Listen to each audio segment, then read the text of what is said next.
I was sitting in my small garden watering the flowers when my phone rang. It was my son Marcus.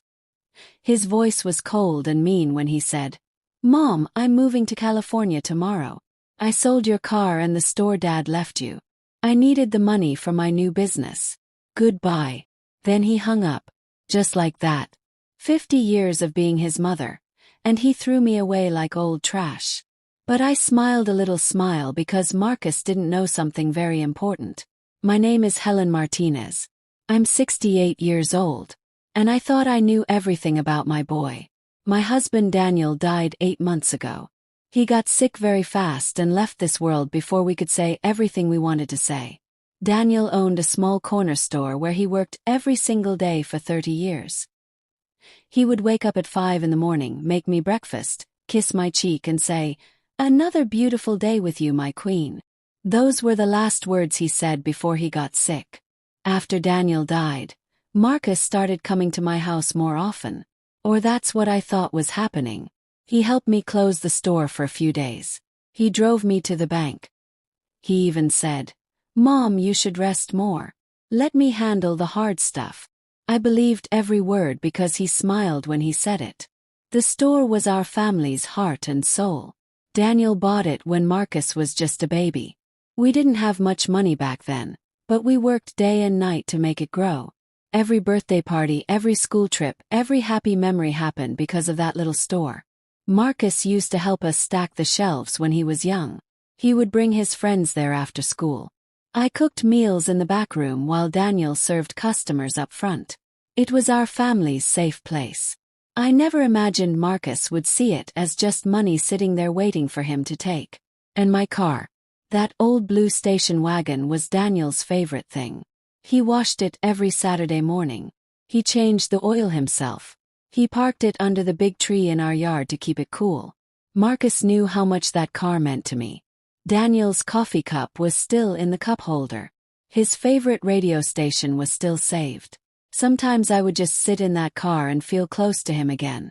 When Marcus hung up the phone, I sat there in my garden surrounded by my roses and tomatoes. For the first time in months I didn't cry. Something strange happened inside my chest. I felt calm and strong like I hadn't felt since Daniel passed away. Because right then, I remembered something I had completely forgotten about. 5 days before Daniel got really sick, he gave me a brown paper bag. "Helen, put this under our bed. If something bad happens to me, open it when you feel ready. But only when your heart tells you it's time." I put it under the bed and forgot all about it. After the funeral, with all the sadness and paperwork and visitors, I just didn't remember. But it was still there waiting for me at home. The doctor's office called my name. I went inside and the doctor checked my heart and my blood. He said I was healthy and strong for my age. I just needed to eat more vegetables and walk every day.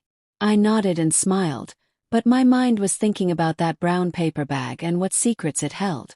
I was also thinking about Marcus and his cold voice on the phone. And about his wife, Jessica, who never liked me much. She always looked at me like I was dirt on her expensive shoes. She thought I was too old-fashioned, too simple, too boring. I could see it in her eyes every time she visited. I walked slowly to the bus stop because Marcus had sold my car already. But while I waited for the bus, I couldn't help but smile a little. There was something almost funny about all this. Marcus thought he had left me with nothing at all. But what he didn't know was that Daniel always planned ahead. Daniel was smart and careful about everything. The bus came and I sat by the window. I watched the city move past me. Houses and shops and people running everywhere. Everyone had their own problems and secrets. Had mine too. And I was about to find them all. When I got home, I went straight to my bedroom. I pulled the brown paper bag from under the bed, right where I left it all those months ago. My hands shook a little as I picked it up. I could feel papers and maybe other things inside. Daniel had written my name on the front in his neat handwriting. I sat on our bed, the same bed we shared for 45 years. The sun was going down outside and the room was getting dark. I opened the bag very slowly, like opening a birthday present. What I found inside made my heart beat fast and my eyes fill with tears. There were important papers, ownership documents, bank letters, and a long letter from Daniel written by hand. I could barely see through my tears as I read his familiar writing. My dear Helen, if you're reading this, I'm not with you anymore. I'm sorry I didn't tell you everything when I was alive. I wanted to protect you from worry and stress. Over many years, I saved our money and bought things that would keep growing in value. We don't just have the store. We have 4 other buildings in town, including the apartment where Marcus and Jessica live. We also own part of 2 big companies that make a lot of money every year. You are rich, my love. You were always rich in kindness and love, but now you're rich with money too. My hands wouldn't stop shaking as I looked at all the papers. There were documents for houses in different parts of town, a small office building downtown, a restaurant near the park, and yes, the tall apartment building where my son lived with his family. Daniel had been the quiet owner for 15 years, but he hid it all in a company name that nobody knew about. And the papers said I owned that whole company now. There were also bank statements showing accounts I never knew existed. The numbers were so big they didn't seem real. Daniel had worked at his store for 30 years, but he was also secretly very good with money. Every dollar we saved, every penny we didn't spend. He made it grow bigger and bigger in silence. And I never knew anything about it. In the letter, Daniel explained why he kept it all secret. He didn't want me to worry about money stuff. And he didn't want Marcus to know we had so much. You know our son, Helen. If Marcus knew we were rich, he would change how he treated us. I want him to love us for who we are, not for what we have in the bank. How sad that was. Our son had left us thinking we were poor and weak, when we actually had more than he could imagine. That night I couldn't sleep at all. I walked around my house, touching our old furniture and the pictures on the walls. I looked at family photos, especially one where Marcus was 6 years old, sitting on Daniel's shoulders and laughing so hard. Where did that sweet little boy go? When did he become so cold and mean to his own mother? The next morning my phone rang very early. It was Marcus again. His voice sounded softer now, but I had learned not to trust his nice voices anymore. Mom, how are you feeling? I wanted to tell you that we already got the money from selling the store and your car. We put your part of the money into your bank account. It's not a lot, but it will help you live for a few months while you find a smaller place to live. My part? I asked, keeping my voice very calm and quiet. Yes, Mom. We obviously weren't going to leave you with zero money. We gave you 25%. That's fair, right? Jessica and I need the rest for my new business in California. It's a huge opportunity that could make us very successful. 25% of my own things. How generous of him. See, sweetheart. When are you leaving? This afternoon. Our bags are already in the car. We'll be gone for at least a year, maybe more if the business does well. But don't worry, Mom. When we come back, we'll help you find a cheap apartment. Something small that fits what you need. Fits what I need. Like he knew anything about what I needed. Okay, Marcus. Have a safe trip. Oh, Mom, I knew you'd understand. You've always been so nice and understanding. We love you so much. Then he hung up again. I stood there holding my phone. And for the first time in months I laughed out loud. I laughed like I hadn't laughed since Daniel was alive. The whole thing was so crazy it was almost funny. My son had stolen from me, kicked me out of my own life, talked down to me like I was stupid, and all of it was to pay for a business trip that would probably fail. But what hurt the most wasn't losing the money or the car or the store. It was how easily he threw me away. 50 years of my life given to him. 50 years of love and sacrifice and putting him first. And he erased me with one phone call. That was the part that made my heart ache. I checked my bank account on my computer. Sure enough, they had put in money that probably seemed like a lot to them. But to me it was an insult. They had sold the store for much less than it was worth because they needed cash fast. And they sold Daniel's station wagon for almost nothing. That afternoon, I watched from my window as Marcus and Jessica loaded their car with suitcases. He was carrying 2 huge bags. She had fancy luggage with her name on it. I watched them laugh and hug and make big plans. They looked like 2 teenagers excited for summer vacation. They never looked at my window. They never waved goodbye. When their car drove away, I made myself a cup of tea and spread Daniel's papers all across the kitchen table. I had to make some important choices. I could call a lawyer right now, take back everything they stole and fix it all today. But something in my heart told me there was a better way. A way that would teach Marcus a lesson he would never forget. I called Mr. Thompson, the lawyer who helped Daniel with business stuff. He came to the funeral and told me to call any time I needed help. Well, now I needed him. Mrs. Martinez, it's so good to hear your voice. How are you doing? I'm doing okay, Mr. Thompson. I need to see you right away. I found some papers from Daniel that I don't understand. Of course, you can come to my office tomorrow morning if that works. I'll be there. That night, I slept better than I had in months. I dreamed about Daniel. He was sitting in his favorite chair reading the newspaper like every Sunday morning. When he saw me, he smiled big and said, "It's about time, my queen. It's about time you showed everyone how strong you really are." I woke up feeling strange but good. It wasn't exactly happiness, but it wasn't the sadness I'd felt for so long either. It was determination. For the first time since Daniel died, I knew exactly what I needed to do. I was going to get back everything that belonged to me, but not the way Marcus expected. The next morning, I put on my best purple dress, the one Daniel always said made me look like royalty. I fixed my hair nice and put on a little bit of makeup. When I looked in the mirror, I saw a woman I hadn't seen in a long time. I saw strength looking back at me. Mr. Thompson's office was in a tall building downtown. It had shiny floors and big windows everywhere. He smiled when he saw me, but when I showed him Daniel's papers, his whole face changed completely. "Mrs. Martinez, this is much bigger than I thought." Daniel was incredibly smart with money. "Look, according to these documents you own." "I know, Mr. Thompson. I've already read everything carefully. What I need to know is what I can do about it legally." Mr. Thompson explained that everything was real and legal. The papers were good and I was the true owner of all those properties and businesses. He also said something I already guessed. The sale of my store was against the law because Marcus had no right to sell it at all. "We can get the store back immediately, Mrs. Martinez. And we can also take your son to court for fraud and stealing." "No, Mr. Thompson. I don't want to take him to court. I want to do this a different way. I want everything to stay secret for now. Can you help me with that?" He looked at me with curiosity in his eyes, but he nodded his head. "Of course. You're my client and I'll do what you ask.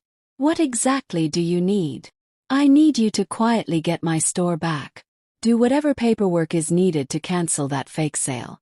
And I need you to help me take real control of all my properties, especially the apartment building where my son lives."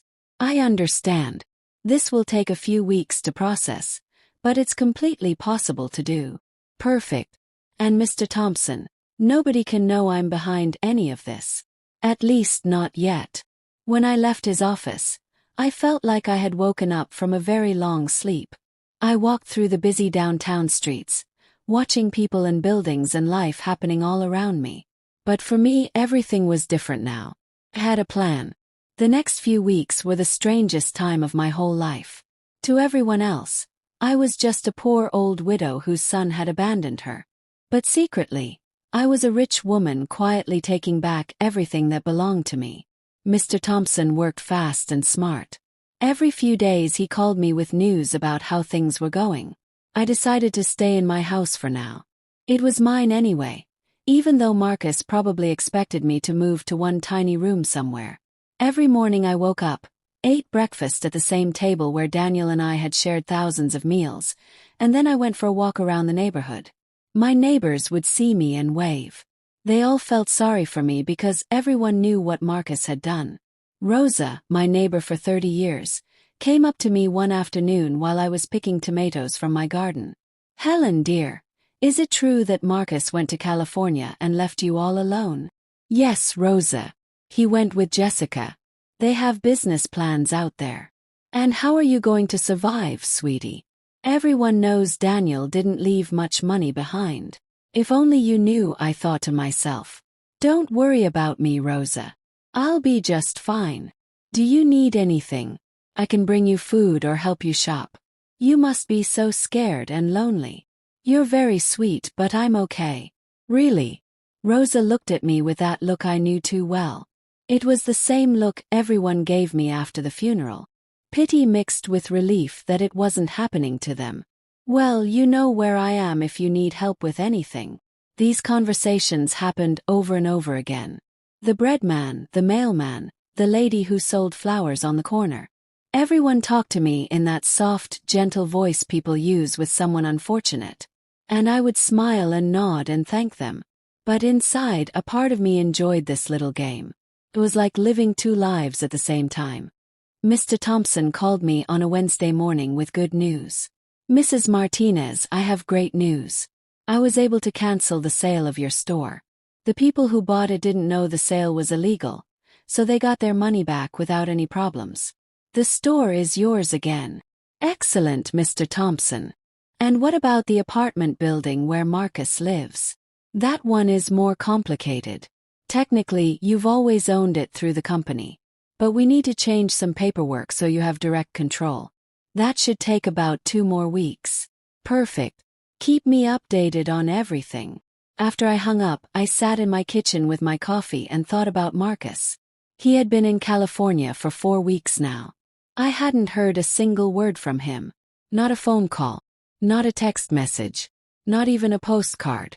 To him, I had stopped existing the moment he got the money he wanted. But I knew that was going to change very soon. I decided to visit my old store. I took the bus across town, the same route Daniel and I took together hundreds of times. The store looked exactly like I remembered. Small and neat with a green sign above the door. The new owners had put some plants in the windows, but everything else looked the same. I sat on a bench across the street and stared at it for a long time. I remembered summer days when Marcus was little, running between the aisles and helping customers. Daniel cooking hot dogs on the grill in back while I made lemonade.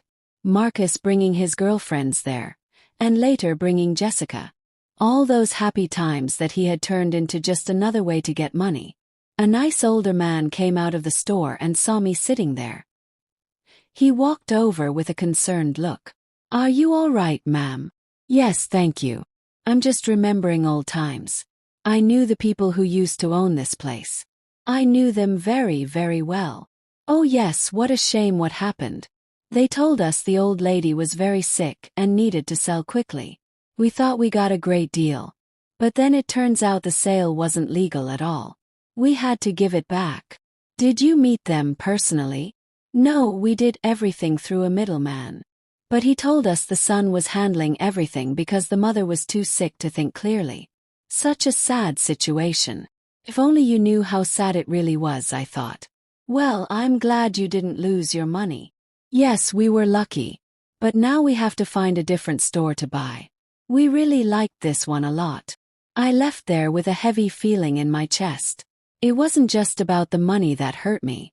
It was how easily Marcus had lied about me. He made up a whole story about me being sick and helpless. He used my supposed weakness to make his theft seem reasonable. To him, I wasn't a real person with feelings. I was just an obstacle in his way that needed to be removed. That night, I called Mr. Thompson again with another request. "Mr. Thompson, I need you to help me with one more thing. I want to get Daniel's station wagon back too." "That's going to be harder, Mrs. Martinez. The car was in your name, but your son had a power of attorney that let him sell it. Do you remember signing that?" "A power of attorney? How is that possible?" "It seems you signed one a few months ago, right after your husband died. Don't you remember?" And there it was. The moment when Marcus started planning all of this. I barely remembered signing some papers he brought me. He told me they were to help with funeral stuff and inheritance forms. I was so confused with grief that I signed without reading anything. How stupid I had been. "I see now, Mr. Thompson. Is there any way to get the car back?" "We can try, but it will be more difficult. We'd need to prove you signed that paper because he tricked you or forced you." "Let's do it then." I want to get back everything he took from me. Over the next few weeks, I created a strange daily routine. In the mornings, I was the poor widow everyone knew and felt sorry for. I went shopping, talked to neighbors, and acted normal. But in the afternoons, I became a business owner. I studied Daniel's documents carefully, talked to Mr. Thompson about plans, and figured out my next steps. I learned things about money and business I never thought I would need to know. I discovered that Daniel had been much smarter than anyone realized. Every investment he made was carefully thought out. The apartment building where Marcus lived wasn't just making money from rent. It was in a part of town that was getting more expensive every year.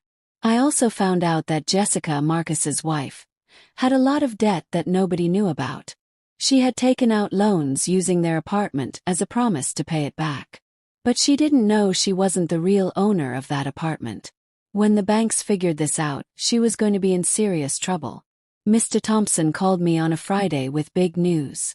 "Mrs. Martinez, we finished all the paperwork. You now have total control of all your properties. I also got Daniel's station wagon back for you. The man who bought it was actually my friend. When I explained the situation to him, he agreed to give it back if we paid him a small amount." "That's excellent work, Mr. Thompson. Now I need you to help me with one more thing. I want you to send a letter to my son." "What kind of letter?" "An eviction notice." There was silence on the phone. "Mrs. Martinez, are you absolutely sure you want to do this?" "Completely sure. He decided I wasn't important in his life anymore. Now he's going to learn just how important I really am." "I understand. Do you want me to mail it to California?" "No. I want you to give it to him when he comes back home. I have a feeling that's going to happen very soon." I wasn't wrong about that. That same afternoon, Rosa came running to my house with fresh neighborhood gossip. "Helen, did you hear? Jessica is in big trouble with the bank." "Really? What happened?" "My cousin who works there told me they're looking into some loans she took out. She used the apartment as a promise, but it turns out the apartment isn't hers. They're saying she might have broken the law." "Oh my. That sounds very serious." "Yes. And people are saying Marcus didn't even know about it. They're saying he's going to have to come back from California to deal with this mess." "What a disaster." "Perfect. Everything was working out exactly like I hoped. Marcus had trusted Jessica completely, had thrown away his relationship with me for her, and now he was finding out she wasn't who he thought she was. But what bothered me most wasn't the money stuff. It was how easily he had discarded me like garbage. 50 years of my life loving him, sacrificing for him, always putting him first. And he erased me from his life with one phone call. That was what truly broke my heart. That night, I sat on my back porch with a cup of tea and looked up at the stars. Daniel used to say the stars were the spirits of people who lived good lives, watching over their families from heaven. If that was true, he was up there right now, watching his plan work perfectly. "Thank you, my love," I whispered to the sky. "Thank you for taking care of me even after you're gone." The next day, Mr. Thompson called me early in the morning. "Mrs. Martinez, I have news. Your son just got back to town. He flew in last night. He's at the airport alone right now." "Alone? What do you mean?" "Yes, apparently Jessica stayed in California.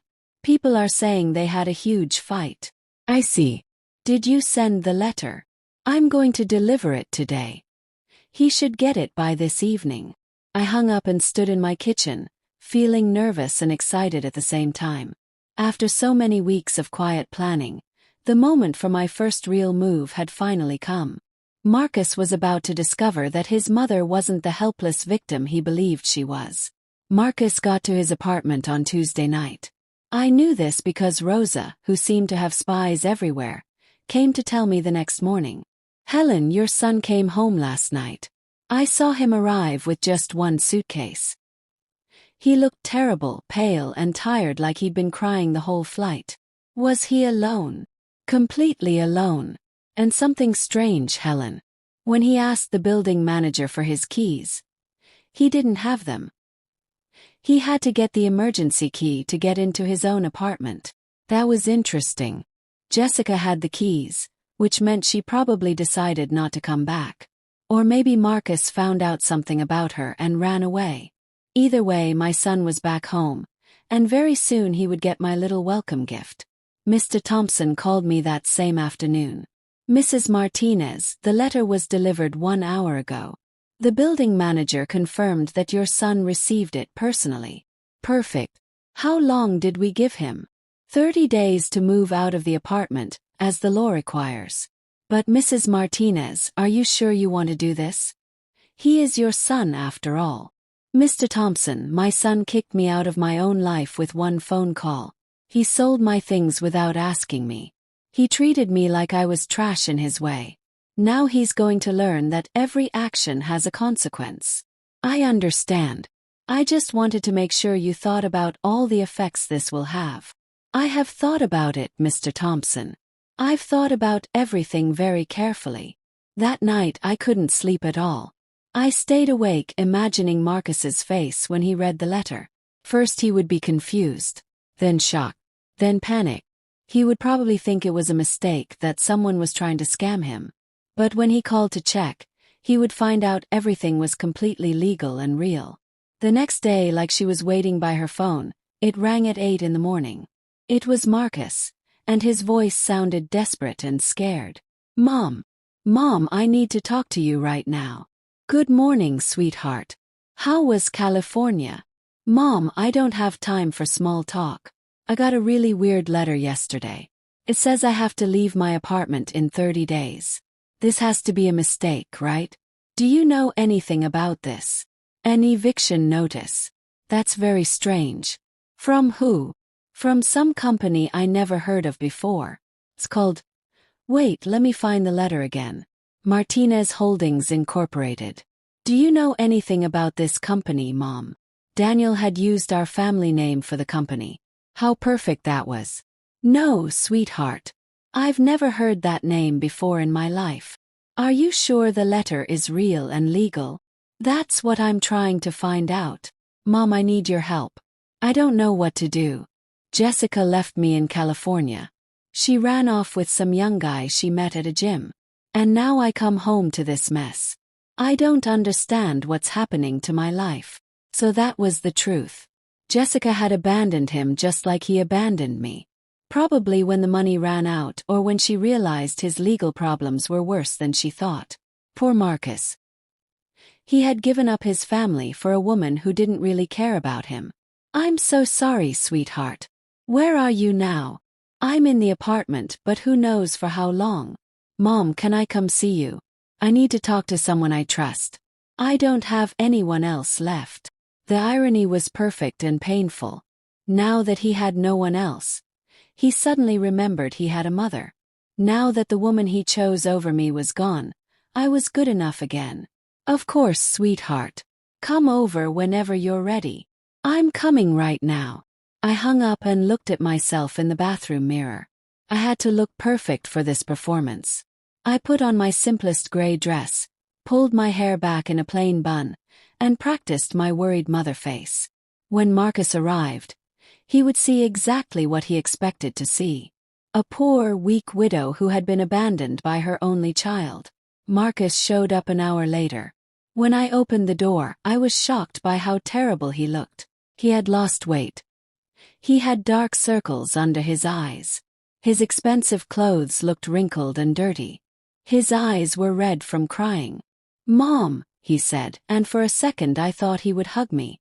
But he stopped himself, like he suddenly remembered how things ended between us. Come in, sweetheart. Do you want some coffee? Yes, please. We sat in the kitchen at the same table where I had read Daniel's documents weeks ago.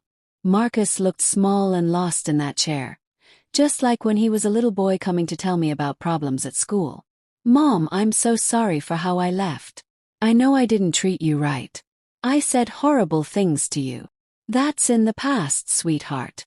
No, it's not in the past. I was horrible to you. And now. His voice broke into pieces. Now I have nobody left in the whole world. What happened with Jessica? She left me for a 23-year-old personal trainer in Los Angeles. Turns out there was never any real business opportunity. She just wanted to escape from all her debts here. She used the money from selling your store to pay for a fancy vacation. Then she left me there alone. All the debts. Yes, Mom. So many debts. She had been taking out loans for years, using our apartment as a promise to the banks. But now I find out she wasn't even the owner of the apartment. How is that even possible? Here was my perfect opportunity. I don't know, sweetheart. Property law is very complicated and confusing. The problem is the banks are now coming after me for her debts. They say since we're married, I'm also responsible. And on top of all that, there's this eviction letter. Mom, I don't know what to do anymore. Have no money. Have no job lined up. I have nowhere to live soon. He started crying. Real tears of real panic and fear. And for just a moment, my mother's heart wanted to soften. I wanted to hug him tight, comfort him, tell him everything would be okay. But then I remembered the coldness in his voice when he called me from my garden that day. The way he talked to me like I was just a problem to solve. The way he threw away 50 years of love without even thinking twice. Did you talk to a lawyer about the letter? I don't have money for a lawyer, Mom. We spent everything in California. Jessica took what little was left when she ran away with that guy. So what are you going to do now? I don't know. I thought maybe I could stay here with you for a while. Just until I find a job and can afford a small place to live. There was the question I had been waiting weeks to hear. After kicking me out of my own life, after selling my things, after treating me like garbage, he now wanted me to rescue him. He wanted the poor widow he created to save him from his own bad choices. Of course, sweetheart. This will always be your home. Marcus looked at me with complete surprise, like he didn't expect it to be that easy. Really, Mom? After everything that happened between us? You are my son, Marcus.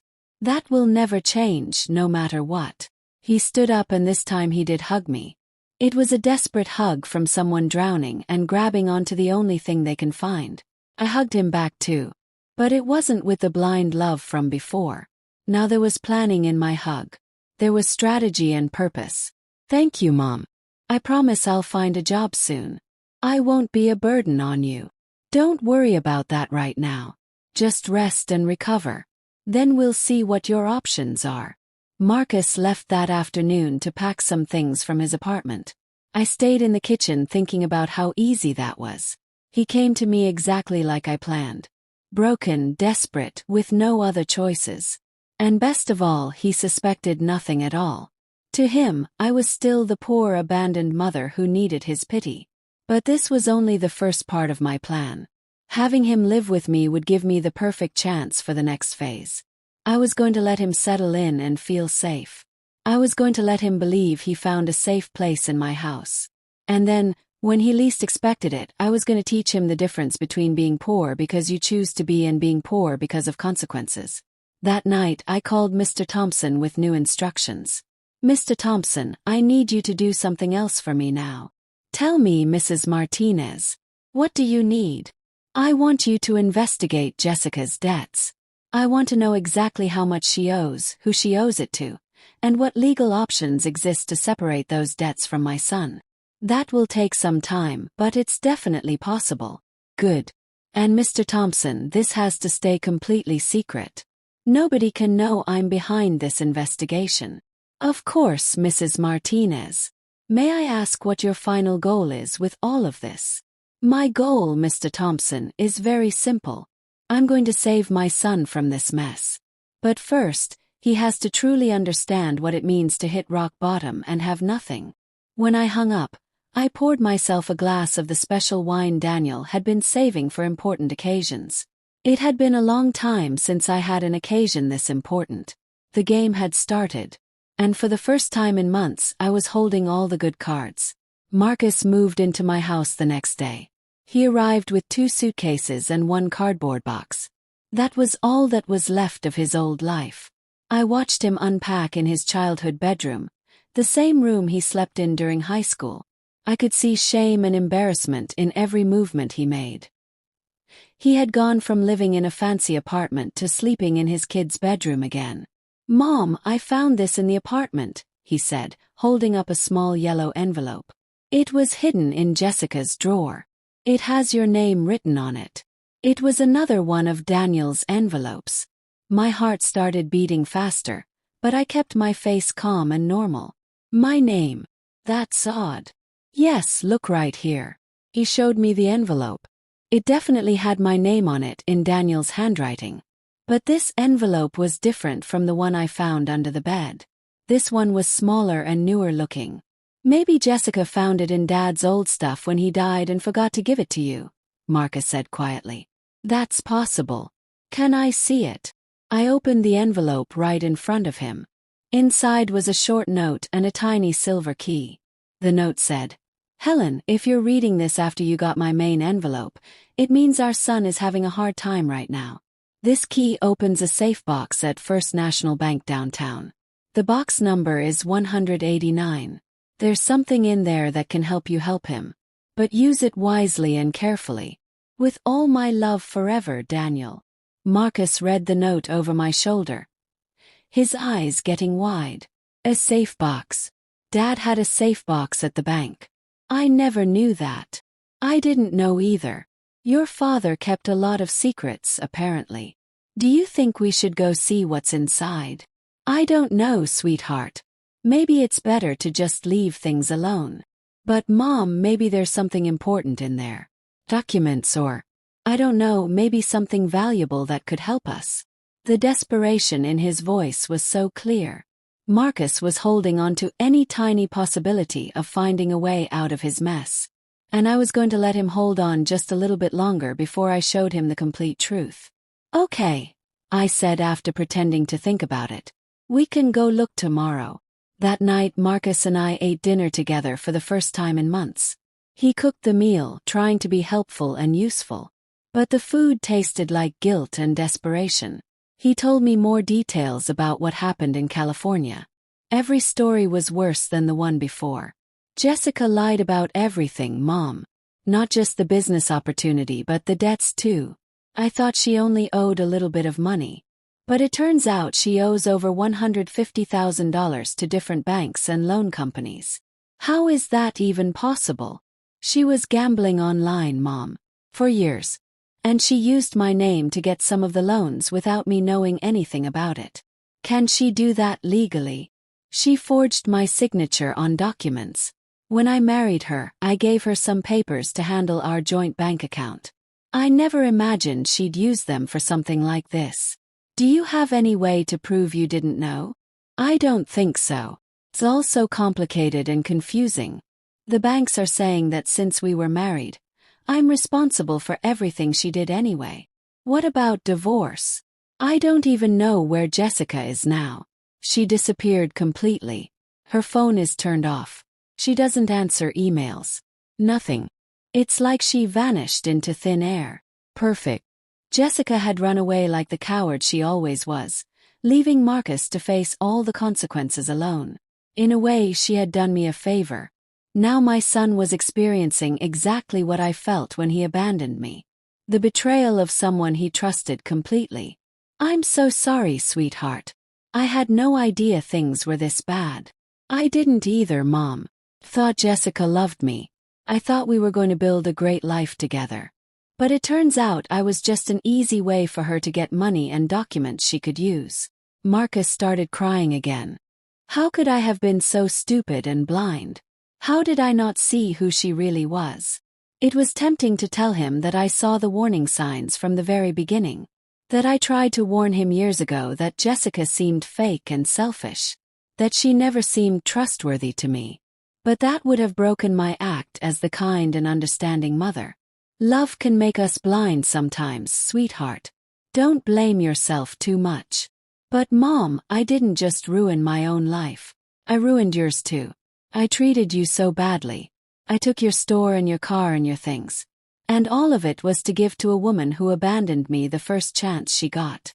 Now we're both poor and struggling because of my terrible choices. It's in the past, Marcus. We'll find a way through this together. No, it's not in the past. Now we're both in trouble because of my mistakes. You lost everything Dad left for you. And I lost my marriage and my future. We're two poor people just trying to survive. If only he knew, I thought. At this very moment, I had more money than he could imagine. I owned the building where he used to live. I could solve all his problems with one phone call. But it wasn't time yet. The next day we went to the bank together. Marcus was nervous and hopeful at the same time. I kept acting like a confused widow who didn't understand money stuff. The bank worker led us to the safe box room, checked my identification, and opened box number 189. Inside was jewelry. Lots and lots of jewelry. Rings and necklaces and bracelets and earrings. I recognized some pieces as heirlooms from Daniel's grandmother. Others were completely new to me. There was also a letter explaining where each piece came from and how much it was worth. Marcus let out a gasp of air. Mom, this must be worth a fortune. Do you really think so? Yes. Look at this ruby ring. And this diamond necklace. Mom, Dad saved a treasure here for us. According to Daniel's letter, the jewelry was worth about $250,000.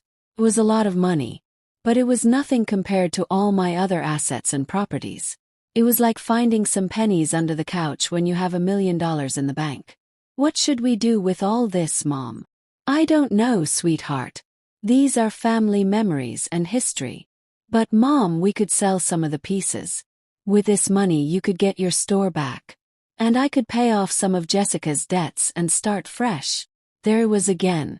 Even when he found something valuable, Marcus's first thought was how to use it to fix the problems Jessica created. He hadn't learned anything yet. Are you sure you want to use your father's inheritance to pay Jessica's gambling debts?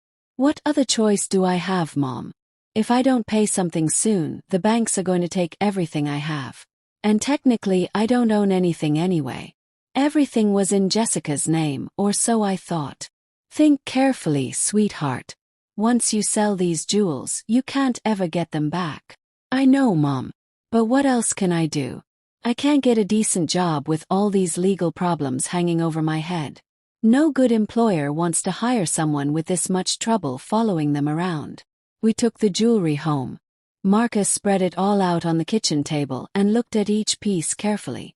He was calculating which ones he could sell and which ones he should maybe keep. It hurt my heart to watch him reduce decades of family history to numbers on paper.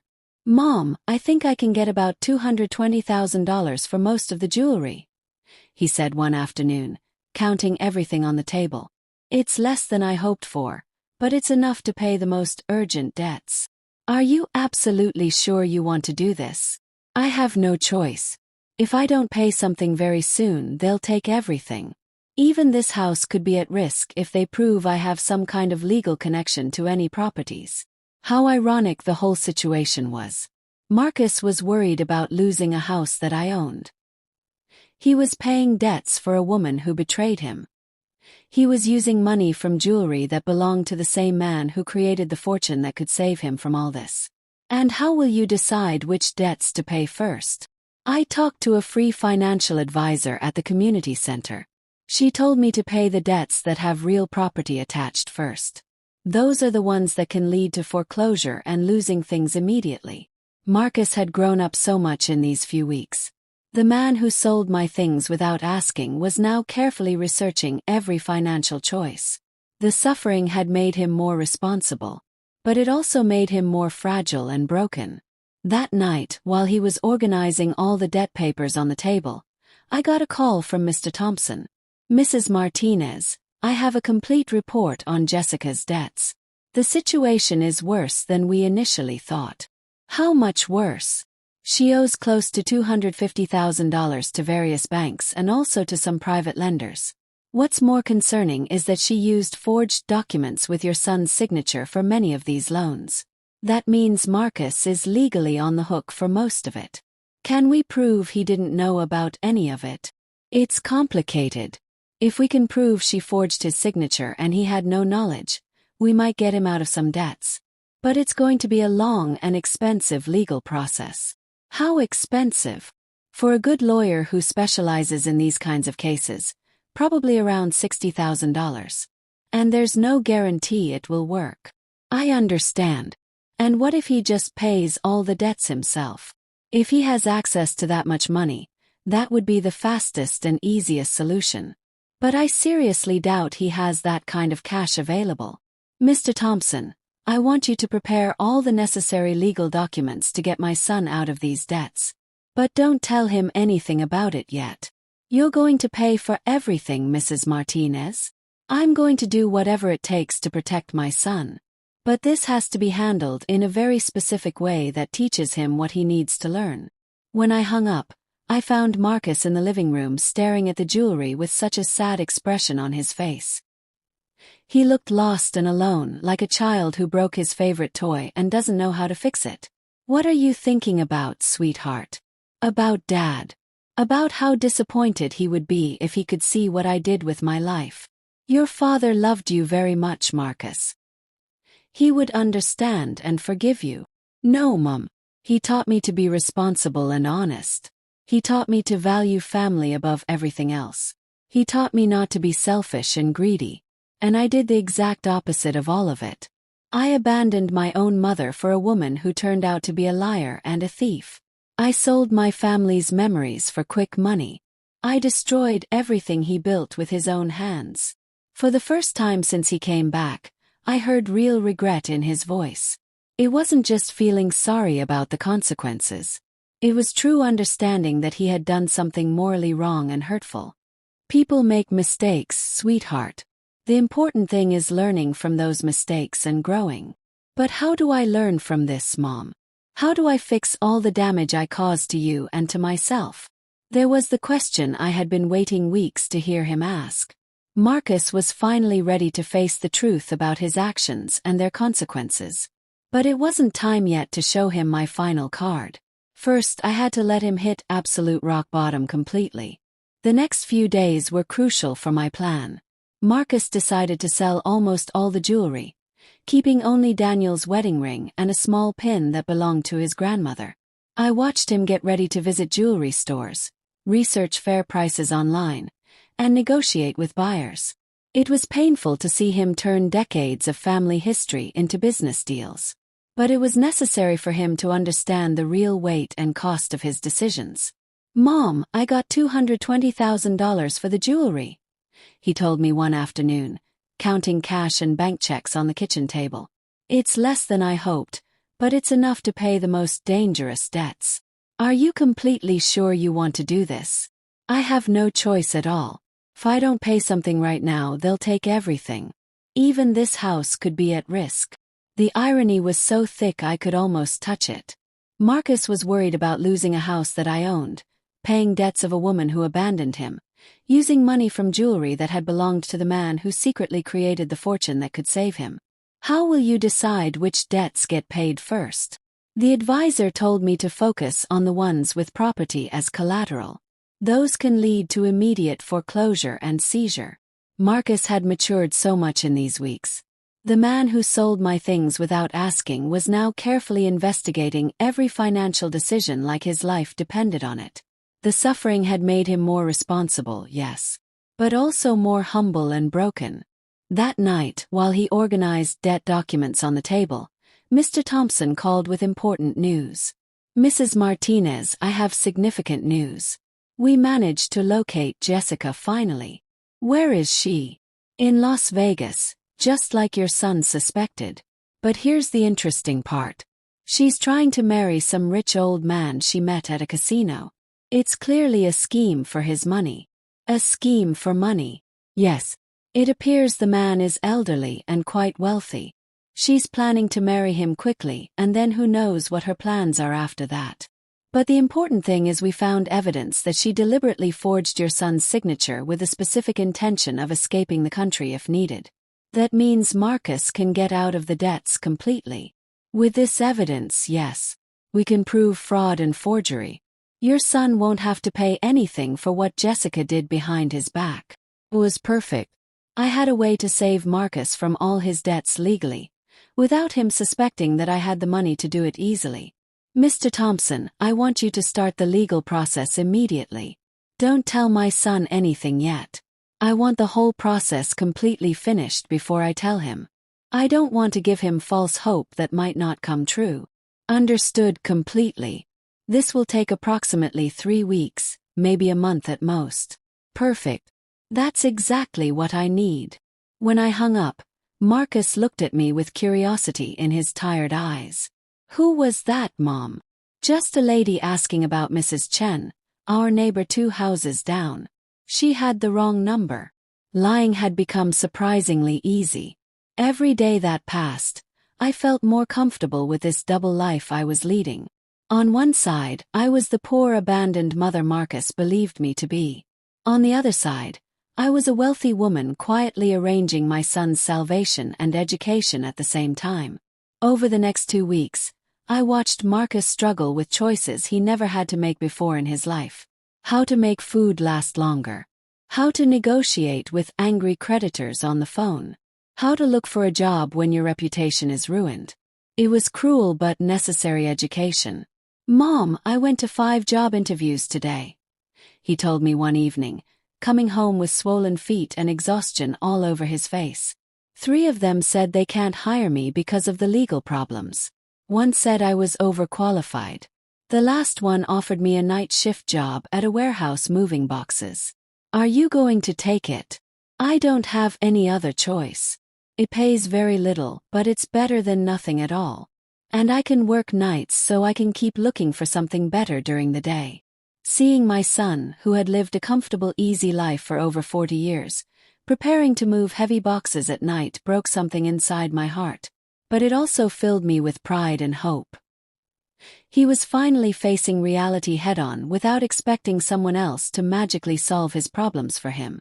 Are you sure you can handle that much physical labor? I'll have to learn quickly, Mom. I can't keep being a burden on you. It's bad enough that you're letting me live here for free and feeding me. This is your home, Marcus. No, Mom. This is your home. And I'm only here because of your kindness and generosity.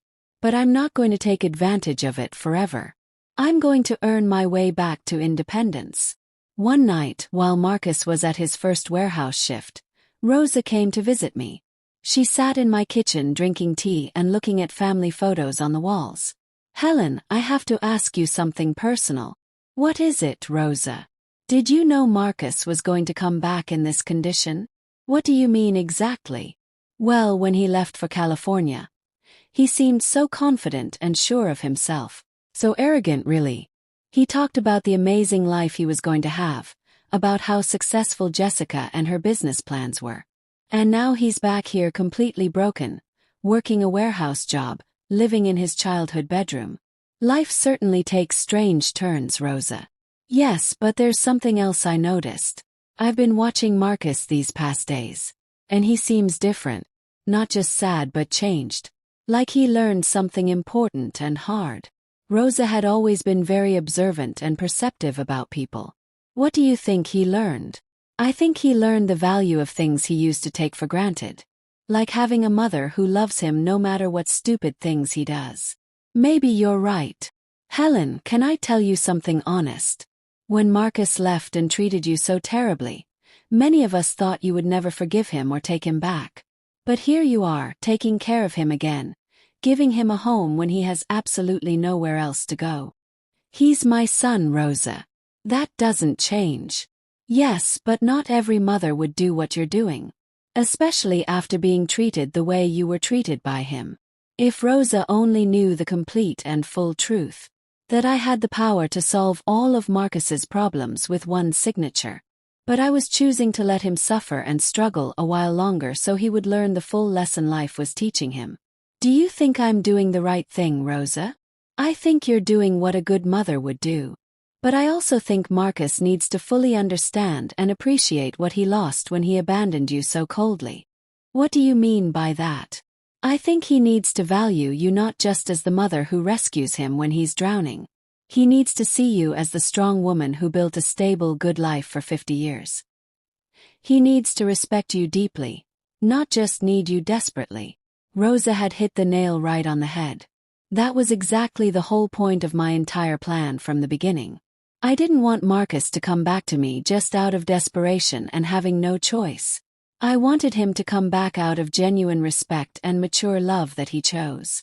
And how do you think that can happen? I think it's already happening, Helen. I've seen him these past few days. The way he talks to you now is completely different from before. He's no longer the son who gave orders or treated you like a burden or an old fool. Now he's a grown man who is genuinely grateful and amazed to have a mother like you. That night when Marcus came home from his warehouse job, I saw him arrive exhausted but with a new kind of dignity in his posture. He had earned those few dollars with his own sweat and effort, and that meant something real to him. How was your first night? Hard and tiring, but not as terrible as I feared. The other workers there helped me a lot with learning the systems. One of them, Mr. Rodriguez, taught me tricks to lift heavy boxes without hurting my back. Mr. Rodriguez. Yes, he's 55 years old and has been working warehouses for 25 years. He told me he started after his wife divorced him and took everything. He says it's not the job he dreamed of as a kid, but it gave him independence and dignity and self-respect. He sounds like a wise man. He really is, Mom. He said something that made me think for hours. He told me there are two types of people who end up doing this kind of hard work. The ones who are there because they never had any opportunities in life. And the ones who are there because they destroyed the opportunities they did have. He asked me which group I was in. And what did you tell him? I told him the complete truth, that I had every opportunity in the world. Family that loved me, stable home, an inheritance from my father. And I destroyed it all by following a worthless woman and making selfish choices. What did he say to that? He laughed and said, "Well, young man, then at least you know exactly why you're here. That puts you one step ahead of most people who don't understand their own situation." Marcus poured himself water and sat with me at the table. "Mom, I want you to know something important." "What is it, sweetheart?" "These past few weeks have been the hardest time of my entire life. But they've also been the most important and meaningful." "Why do you say that?" "Because I finally understand what really matters in life. It's not money in the bank. It's not living in the fanciest apartment. It's not impressing people who don't really care about you. It's having people who genuinely love you and stand by you when everything falls apart around you." "Marcus." "No, let me finish, please. You have every right to hate me for what I did to you. I abandoned you when you needed me most after Dad died. I took everything he left you. I treated you like you were worthless and in my way. And now here I am again, expecting you to forgive me and take care of me like nothing happened. I already forgave you, sweetheart. But I haven't forgiven myself yet. And I won't forgive myself until I prove with my actions that I've truly changed. That I learned from my terrible mistakes." Mr. Thompson called me the next morning with excellent news. "Mrs. Martinez, the legal process is almost completely done. We can get your son out of all of Jessica's debts. The evidence is overwhelming." It was finally time. After weeks of watching Marcus struggle and work and think about his choices, the moment had come to show him that he had never been truly alone. That he always had someone quietly watching over him and protecting him. "Mr. Thompson, I want you to organize a meeting at your office. It's time for my son to know the whole truth about everything." Mr. Thompson set up the meeting for Friday morning. I told Marcus that I had made an appointment with a lawyer who might be able to help him with his legal troubles. But I didn't explain any details about it. He agreed to come, though he was very nervous about the cost of hiring a lawyer. "Mom, I don't have money to pay a fancy lawyer. I barely have enough to cover food and bus fare to job interviews." "Don't worry about that right now, sweetheart. Let's just hear what he has to say first." We arrived at Mr. Thompson's office exactly on time. Marcus had dressed in his best clothes, which now looked too big on his thinner body. He was nervous, wringing his hands together, expecting more bad news on his endless list of problems. Mr. Thompson greeted us with his usual professional smile and warm handshake. "Mrs. Martinez, Mr. Martinez, thank you both for coming today." "Thank you for seeing us," Marcus replied quickly. Though I should warn you that my financial situation is very complicated right now. And I probably can't afford expensive legal fees. That's exactly what we're going to discuss today, Mr. Thompson said, giving me a meaningful look. But first, I need you to carefully review these documents. Mr. Thompson handed Marcus a thick folder full of papers. He opened it slowly and began reading. His expression gradually changed from confusion to shock to complete disbelief. I don't understand any of this. These documents say that Jessica forged my signature, that there's solid evidence of fraud and identity theft, that I'm not legally responsible for the debts she created. That's absolutely correct. We've been investigating your case very thoroughly for the past several weeks. We found more than enough evidence to prove you were a victim of fraud and forgery. But how is this possible? Who paid for this expensive investigation? I don't have money for anything like this. Mr. Thompson looked directly at me. It was my moment of truth. Marcus, there's something I need to tell you. Something very important. What, Mom? What's going on? I took a deep breath. After weeks of acting and pretending and hiding the truth, I was finally going to reveal everything. Your father left me more than you knew about. Much, much more.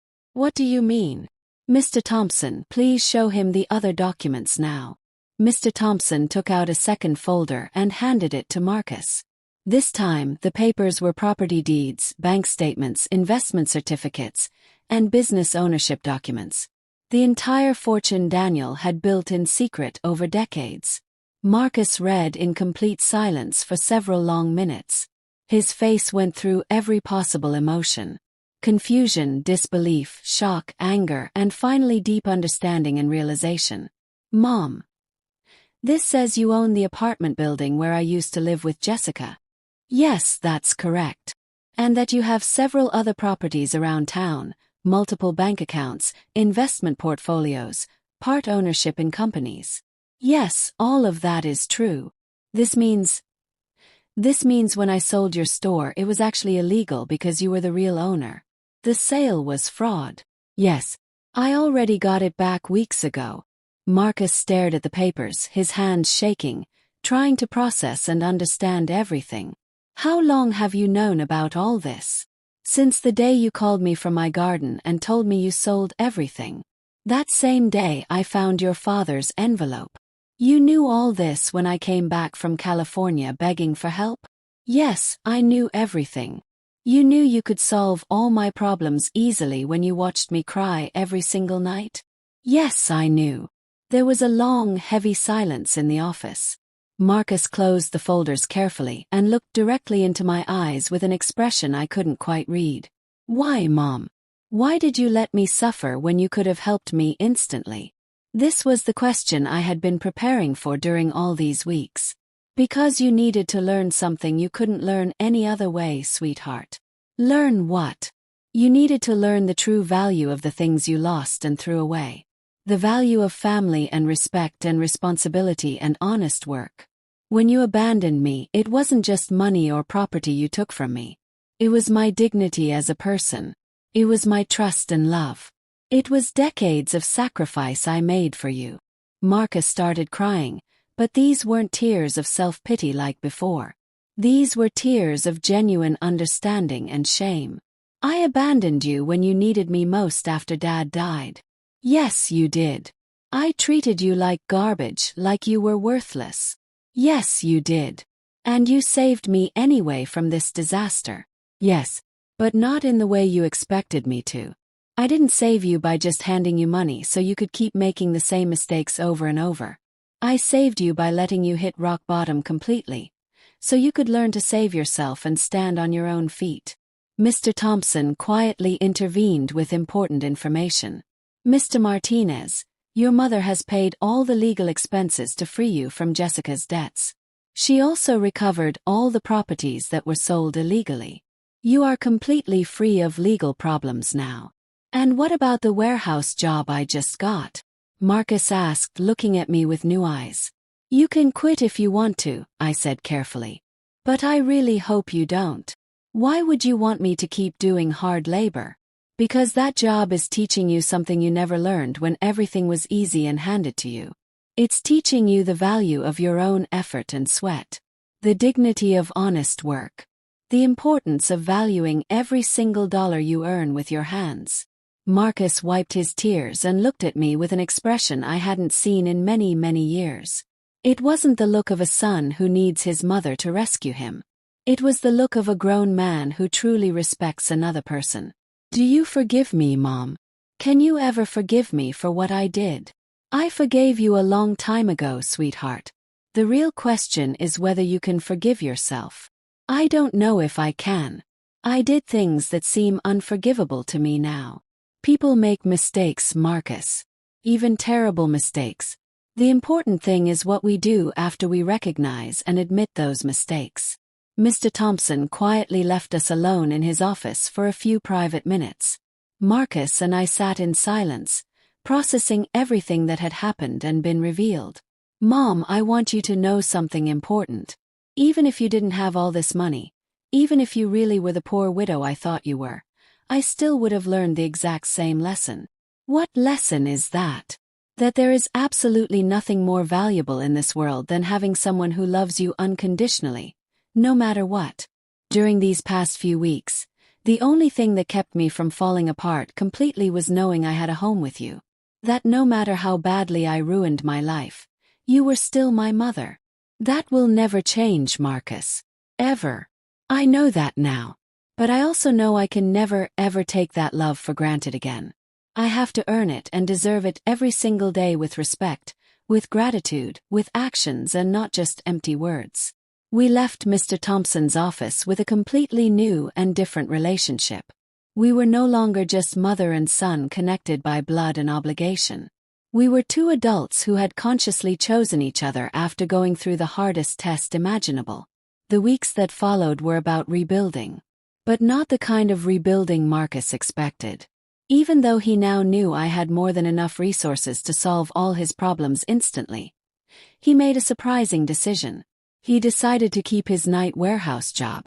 Mom, I need to finish what I started, he told me one afternoon as he got ready for work.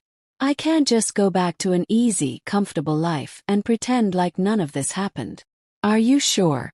You don't have to punish yourself forever, sweetheart. It's not punishment at all. It's a way of remembering who I was and who I want to be now. It's a reminder of what truly matters. I watched him put on his work uniform with my own eyes. Something that would have been completely unthinkable months ago when he lived in a fancy apartment with Jessica and looked down on working people. But there was something different in his posture now, in the way he carried himself. He was no longer the broken man who arrived at my door crying. He was someone who had found real dignity in honest work. Rosa came to visit that afternoon like she did most days. Helen, there are some very interesting rumors going around the neighborhood now. What kind of rumors, Rosa? People are saying you're not as poor as everyone thought you were. Someone saw Marcus leaving a very fancy lawyer's office downtown. And then people saw him at the bank paying off huge debts. That costs serious money, Helen. People talk too much, Rosa. They always have. Yes, but they're also saying you somehow got your store back. And that you solved all of Marcus's legal problems. That takes a lot of money and power, Helen. A lot. Rosa had known me for 30 years. She was too smart to fool for much longer. What exactly do you want to know, Rosa? I want to know if my best friend of 30 years has been hiding the truth from me about her real situation. I poured us both tea and sat across from her at my kitchen table. It was time to be honest with someone else besides Marcus. Daniel left me more than anyone knew or suspected, Rosa. Much, much more than anyone imagined. How much more are we talking about? Enough so that Marcus and I never have to worry about money for the rest of our lives. Rosa was silent for a long moment, taking it all in. And why did you pretend to be poor all these months? Why the act? Because I needed Marcus to learn something he couldn't possibly learn any other way. I told her the complete story. Marcus's cruel phone call from my garden. My plan of quiet revenge and education.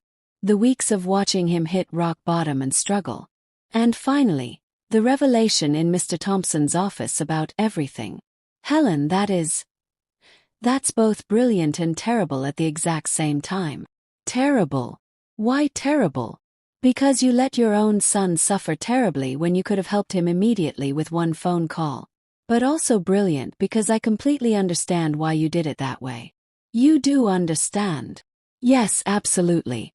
Marcus needed to learn the value of what he had lost and thrown away. If you had simply given him money to solve his problems right away, he would have learned that there's always someone to rescue him from the consequences of his bad decisions. He would never have grown up. Exactly right, Rosa. But Helen, didn't it hurt you deeply to watch him suffer every day? Every single day it hurt. Every night I heard him crying in his room. Every morning I saw him wake up defeated and exhausted to go to work. But I knew that if I rescued him too soon, he wouldn't learn the complete lesson he needed. And do you think he learned it? Look for yourself and judge, Rosa. Marcus knows now that he has access to enough money to live very comfortably. But he chose to keep his warehouse job. He knows he could move to a nicer place. But he decided to stay here with me in this simple house. He knows he doesn't have to worry about money anymore. But he's using his own savings to help other struggling workers he met on the job. He's helping other people now. Yes, he became good friends with the men he works with. And he's using some of the money he earned moving boxes to help a coworker whose wife just had a baby and can't afford medical bills. Rosa smiled warmly. That's definitely not the same Marcus who went to California months ago. No, it's not. This Marcus understands that money is just a tool, not a goal or purpose. He understands that dignity comes from work and respect, not from material possessions or showing off. That night when Marcus came home from work, he found me reading in the living room like usual. Mom, something interesting happened today at work. Mr. Rodriguez asked me if I was the son of that rich lady who lives on Oak Street. What did you tell him? I said yes, and that you have enough money so I don't actually have to work this job. And you know what he asked me next? What did he ask? He asked me why I was still working there then. So I explained that I need to prove to myself that I can stand on my own 2 feet. That I can support myself through my own effort. And what did he say to that? He laughed in that wise way he does and said, "Young man, that's the difference between being rich and acting rich. Your mama taught you how to be truly rich inside." Mr. Rodriguez sounds like a very wise man. He really is, Mom. And he made me understand something important today. It's not about how much money you have in the bank. It's about how you use it and how you relate to it and what kind of person it makes you. Marcus sat down on the sofa next to me. Mom, I want you to know I've made a decision about my future. I'm going to keep living here with you in this house. But not as a son who came crawling back home to his parents. I want to stay as a grown man who chooses to share his life with his mother because he loves and respects her. What's the difference, sweetheart? The difference is I'm going to pay my fair share of all expenses. I'm going to contribute to maintaining the house. And I'm going to treat this relationship as a partnership between 2 independent adults who love and respect each other deeply. Marcus, you don't have to do that. Yes, I do, Mom. Absolutely do. I need our relationship to be different from what it was before. Before, I was a son who took his mother's love and care completely for granted. Now I want to be an adult who values and protects the most important relationship in his entire life. And what about your warehouse job? I'm going to keep working there for now, but not necessarily forever. I want to go back to school and get proper training. I want to prepare myself to do something more meaningful and helpful with my life. But I want to do it step by step, earning every opportunity. Do you have any idea what you want to study? Yes, actually. I want to study counseling and social work. These past few weeks taught me how many people are struggling through difficult situations without anyone to help or support them.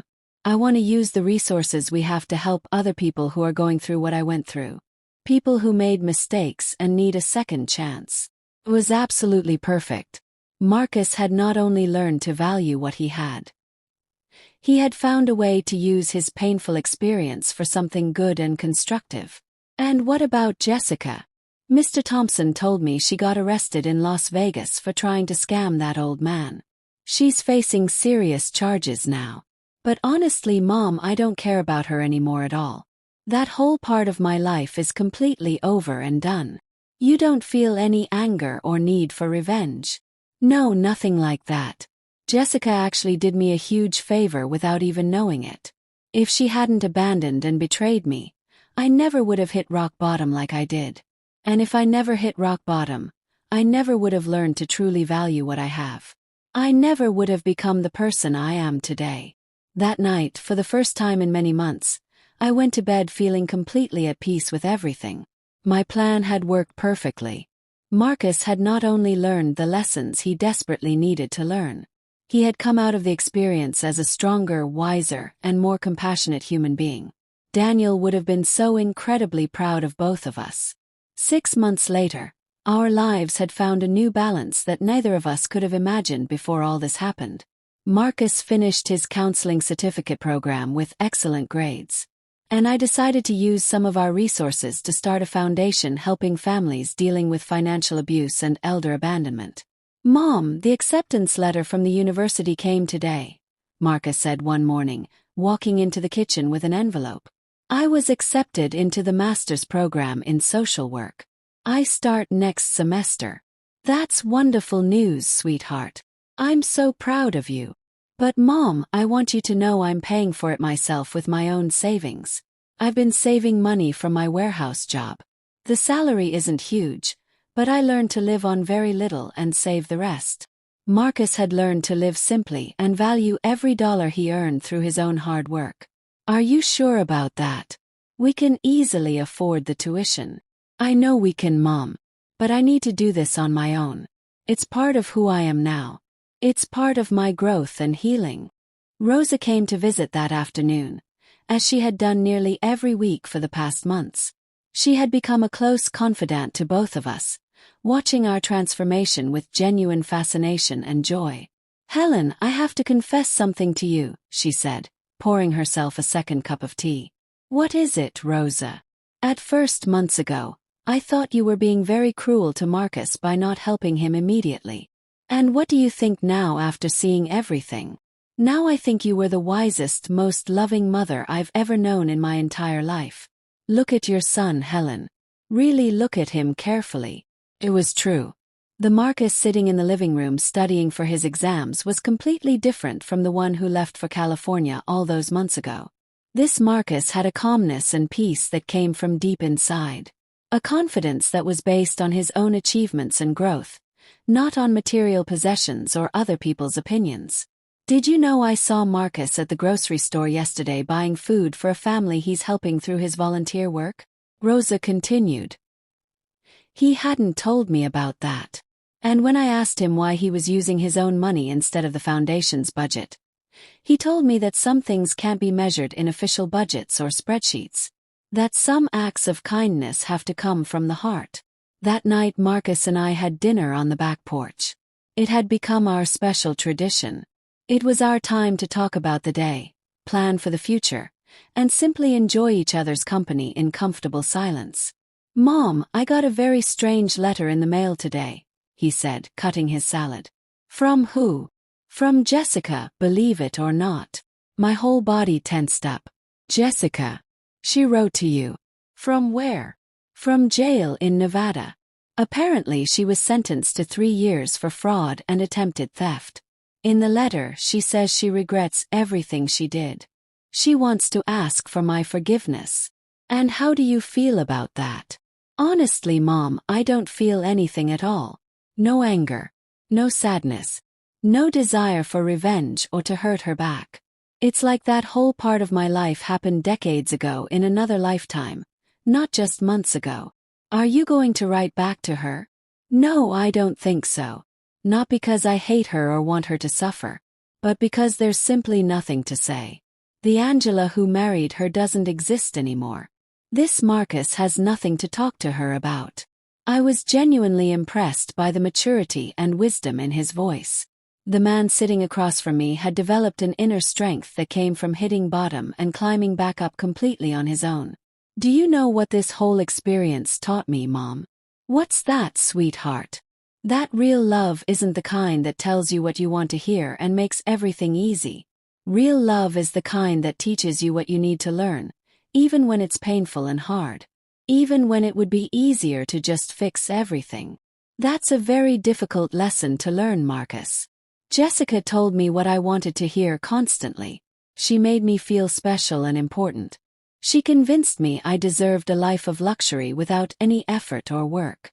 You taught me that true wealth comes from honest work, genuine respect, and real relationships with people who truly care. That night, after Marcus went to his room to study, I sat on the porch alone looking up at the stars and thinking about Daniel. I had promised him I would take care of our son, and I finally felt like I had kept that promise in exactly the right way.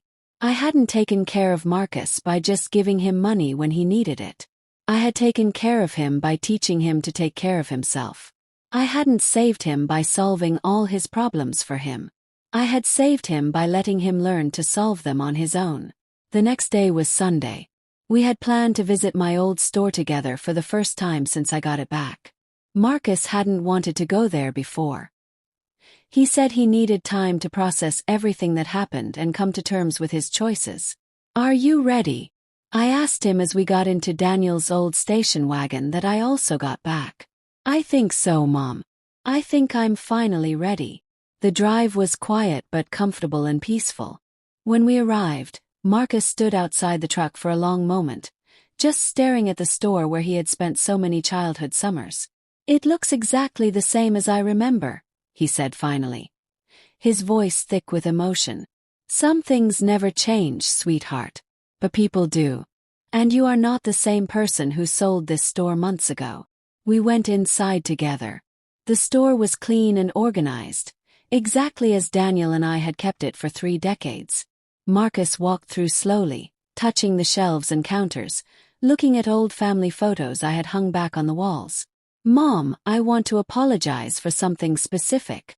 "You already apologized, Marcus." "No, I want to apologize specifically for this store. Not just for selling it illegally, but for reducing all our family memories and history to a simple business transaction and nothing more. It's forgiven, sweetheart. It's all in the past. This store represents 30 years of family effort and love. Of birthdays and holidays and celebrations. Dad built those shelves with his own hands. You planted that little garden out back. I learned basic math by counting change at that register. And I turned it all into money to fund an adventure with a worthless woman who didn't even really love me." He sat on the stool behind the counter where Daniel used to sit and read the newspaper on slow afternoons. "Do you know what hurts me the most now when I think back?" "What is it?" "That when I sold it, I didn't feel anything at all. It was just another property, just another asset. Just money. Now being here again, I can feel Dad in every corner of this place. I can hear his laugh. I can smell his morning coffee brewing. I can see his reading glasses on the counter. He is here, Marcus. He's always been here watching over us. I know that now, Mom. And I also know he's proud of how you handled this whole situation. How you taught me the lessons I needed without destroying me in the process. We spent the whole day at the store together. We cooked a meal in the back. We cleaned and organized. We fixed small things that needed repair. It was like a ritual of reconnection, not just with the place itself, but with the values and love that place represented for our family. When the sun started to set, we sat out front on the bench watching the neighborhood. "Mom, I have an idea. A proposal for you." "What is it, sweetheart?" "I want us to turn this store into a community center. A place where people can get free financial counseling, job training, and support for families in crisis. A place that helps people like me who made terrible mistakes and need a second chance." It was the most perfect proposal imaginable. Daniel would have absolutely loved the idea that his store would be used to help and serve other families in need. "I think that's a beautiful and meaningful idea, Marcus. We can use some of the foundation's resources to run it properly. And I can oversee the programs through my new degree and training. Are you sure you want to turn our family's store into something like that, Mom?" The best places, the most special places, are the ones that get shared with other people who need them. Your dad always said a building isn't truly a home until it opens its doors to welcome other people who need love and support. He was absolutely right about that. We came home that evening with a new project and a completely renewed relationship. We were no longer just mother and son connected by biology and obligation. We were two adults who had consciously chosen to build a life together. A life based on genuine love, mutual respect, and a shared purpose to help others. That night before falling asleep, I talked to Daniel in the silence of my room. We did it, my love. Our son finally understands what truly matters in this life. And for the first time since his death, I felt him answer me clearly. I always knew you would, my queen. You're both so much stronger than you ever knew. Justice had arrived. Not as revenge or punishment, but as education and transformation. And in the end, we had both gained something far more valuable than money or property. We had gained an authentic relationship built on a solid foundation of respect and genuine love.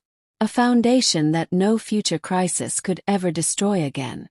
Did you like my story? And which city are you listening from? Let's meet in the comments section. If you like the story, you can support me by sending a super thanks so I can keep bringing more stories like this one. Thank you so much for your sweet support. I'm looking forward to reading your comments on the story. On the screen you can see 2 new life stories that I highly recommend. There's so much more content on my channel. Don't forget to subscribe. See you in the next life story. With love and respect from Jamal's Stories.